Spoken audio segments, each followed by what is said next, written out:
Komisi Pemilihan Umum membuat sebuah keputusan yang sangat mencurigakan dan banyak yang bertanya-tanya mengapa kemudian KPU membuat aturan semacam itu. Aturan yang saya maksud itu adalah keputusan KPU nomor 731 tahun 2025 yang baru saja diterbitkan ini tanggal 21 Agustus 2025 ini. Jadi ini fresh from oven. Jadi salah satunya adalah, ini banyak sekali sebenarnya sesungguhnya, dokumen dari calon presiden dan calon wakil presiden yang tidak boleh dibuka ke publik. Salah satunya ini yang kemudian menimbulkan kecurigaan adalah dokumen ijazah dari calon presiden dan calon wakil presiden. Apakah ini kemudian ada kaitannya dengan Joko Widodo yang ijazahnya sampai sekarang ini masih dipersoalkan, keaslian ijazahnya masih dipersoalkan terus-menerus.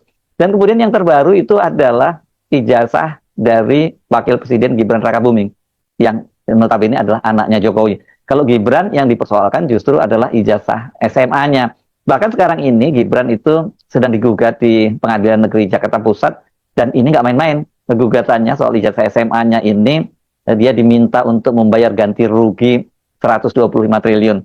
Wah, ini sangat gede ya angkanya, tapi Anda jangan khawatir karena penggugatnya Subhan Bilal ini seorang pengacara, dia menyatakan bahwa kalau nanti gugatan dia dimenangkan, maka uangnya itu akan dikembalikan ke negara dan itu untuk kepentingan rakyat Indonesia. Oh, lumayan dong. Ya ketika pemerintah sekarang sedang bingung dengan defisit APBN, ada tambahan 125 triliun dari keluarganya Jokowi, kan ini akan sangat meringankan beban masyarakat gitu ya. Kalau ini dijadikan bansos, gede banget ini 125 triliun itu. Nah, balik lagi ke tadi ya. Ini soal keputusan ini disampaikan oleh Ketua Komisi Pemilihan Umum KPU Afifuddin. Nah, menurut Afifuddin itu informasi publik sebagaimana dimaksud dalam diktum kedua dikecualikan selama jangka waktu 5 tahun. Jadi ya apa itu yang bisa dikecualikan? Misalnya pihak yang rahasianya diungkap memberikan persetujuan tertulis dan atau garis miring atau B, pengungkapan berkaitan dengan posisi seseorang dalam jabatan-jabatan publik. Itu kata Afifuddin dalam keputusannya ya. Namun KPU itu telah memberikan juga keterangan bahwa dokumen yang bersifat dikecualikan ini bisa diakses apabila pemiliknya mengizinkan dengan persetujuan tertulis. Nah, mengapa kemudian KPU menyatakan tidak bisa membuka dokumen ijazah capres dan cawapres tanpa izin pemiliknya? Menurut dia, dasarnya dilandaskan pada pasal 2 ayat 4 Undang-Undang nomor 14 tahun 2008 tentang keterbukaan informasi publik. Dalam aturan itu disebutkan informasi publik yang dikecualikan bersifat rahasia sesuai dengan undang-undang, kepatutan dan kepentingan umum dalam menetapkan informasi yang dikecualikan dalam keputusan KPU nomor 731 tahun 2025. Dan KPU, kata Afifuddin, telah melakukan uji konsekuensi sebagaimana yang dimuat dalam lampiran keputusan tersebut. Sebagaimana juga diperintahkan dalam pasal 19 Undang-Undang nomor 14 tahun 2008 tentang keterbukaan informasi publik. Ini orang jadi bertanya-tanya, apa dasarnya ya kemudian kok ijazah itu tidak bisa dibuka kepada publik ya? Bukankah ini bukan dokumen rahasia ya? Biasa-biasa saja kan, banyak sekali orang yang ketika ditanya ijazahnya juga langsung dibuka di publik. Bahkan kalau yang paling ramai kemarin ketika ijazah Pak Jokowi keaslian ijazah Pak Jokowi itu digugat, ini proklamator kita Bung Hatta, ijazahnya di kampus Erasmus di Rotterdam Belanda itu kan malah dipajang di tembok, jadi kebanggaan itu. Nah, ini sekarang kok tiba-tiba ada larangan semacam ini.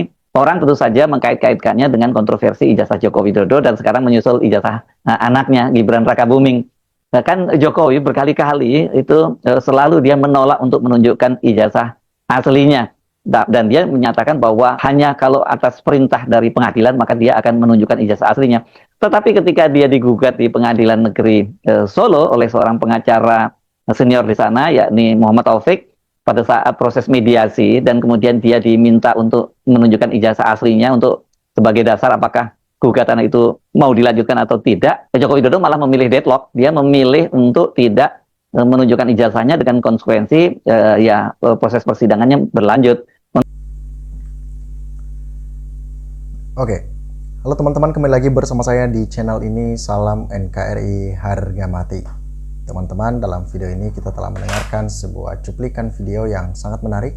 Ini tentunya menjadi sebuah pemahaman bagi kita dalam menilai perjalanan politik yang terjadi di negara kita.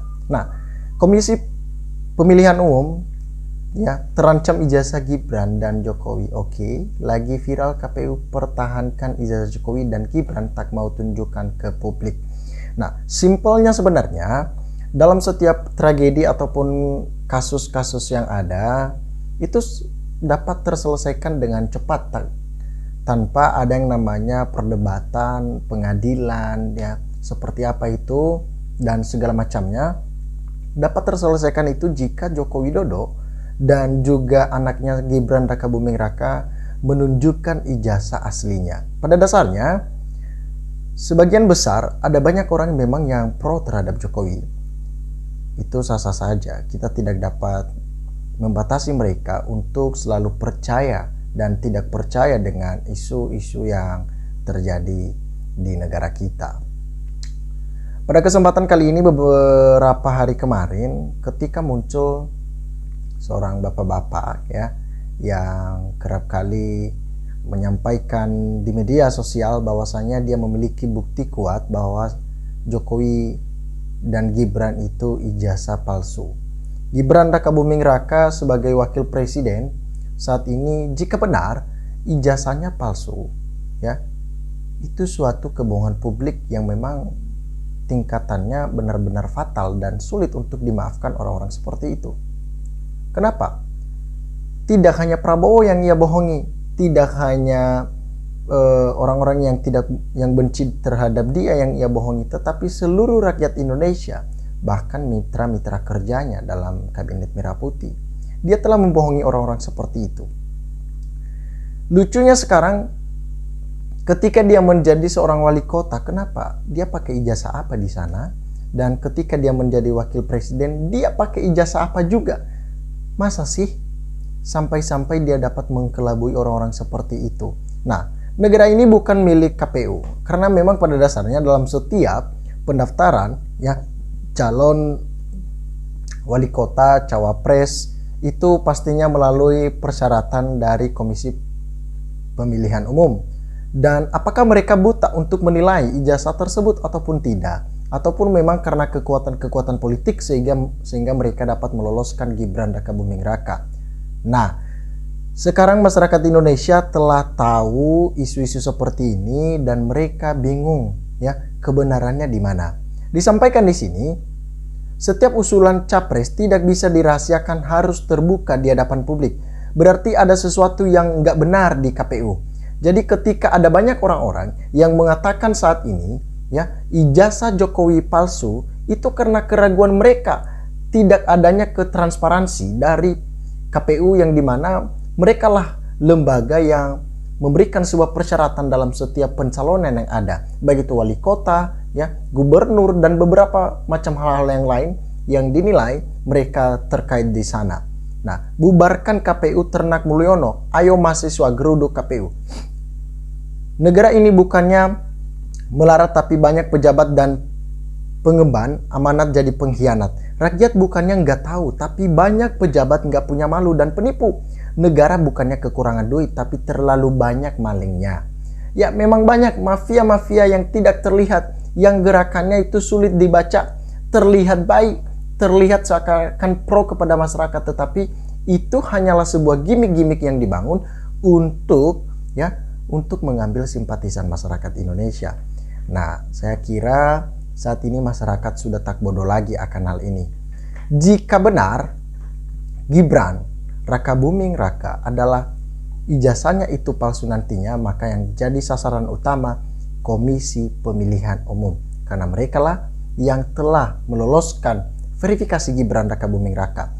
Menyalahi aturan atas Jokowi dan Gibran harus dipertanggungjawabkan, dan si Gibran harus dimakzulkan dan dukung atas gugatan ijazah Gibran, karena untuk rakyat apa yang dia lakukan sekarang ini itu hanyalah sebuah gimmick-gimmick belaka. Kalau tidak boleh dibuka ke publik selama menjabat, jangan digaji pakai uang rakyat atau panggil KPU-nya. Perubahan peraturan itu atas usulan siapa? Ada apa di balik semua ini? Inilah dari dulu kita sudah khawatir sama Mulyono. Makanya ada banyak orang yang khawatir dengan Jokowi. Untung saja PDIP cepat melepaskan ternak seperti ini. Kalau itu dibiarkan maka itu jadi perusak. Karena sedang berurusan dengan pihak pengadilan, Presiden wajib mengeluarkan surat penonaktifan sementara jabatan wakilnya sampai urusan dengan pengadilan selesai. Memang itu layaknya. Karena jika tidak dinonaktifkan jabatan Gibran sebagai wakil presiden, maka dia dapat menggunakan hak wewenangnya sebagai wakil presiden untuk memenangkan sidang tersebut. Sekalipun dia salah, maka dia mampu untuk melakukan hal itu. Lucu sekali ya, lucu sekali ini seakan-akan berebutan negara ke negara. Kenapa? Dalam setiap sidang seperti itu, cuman Gibran ya, dia tidak datang dan membawakan lawyer yang begitu banyak sekali. Lucu jatuhnya. Ini salah satu tindakan-tindakan yang tidak enak untuk dilihat karena menunjukkan sekali sebuah kekuasaan yang dimana itu suatu memanfaatkan jabatan. Anda adalah wakil presiden, layaknya dan tepatnya ya, tepatnya Anda harus memberikan contoh yang tepat bagi masyarakat Indonesia. Tidak boleh ya melakukan tindakan-tindakan memanfaatkan sebuah jabatan. Prabowo sebenarnya udah sadar akan hal ini. Saya yakin Prabowo tidak dapat menjadi babu. Saya yakin Prabowo tidak bisa dibodohin akan hal ini. Dia sudah mengerti dan paham betul apa yang terjadi. Tetapi bagi Prabowo, dia tidak gegabah melakukan hal itu. Dia pelan-pelan untuk melengsarkan orang-orangnya Jokowi. Baru step selanjutnya si Gibran yang akan dimakzulkan. Apakah dia turun tangan? Tidak. Dia memiliki strategi yang begitu jitu yang memang nantinya Jokowi sulit untuk membaca hal ini. Apa sudah begitu parah moral etika politik Indonesia dengan undang-undang KPU yang membuat DPR RI bisa dilihat undang-undang tersebut mengandung unsur penyembunyian data palsu terhadap pejabat di Indonesia? Ini sesuatu yang begitu konyol ya, begitu konyol dan tidak dapat dijadikan sebuah momentum yang enak untuk dilihat.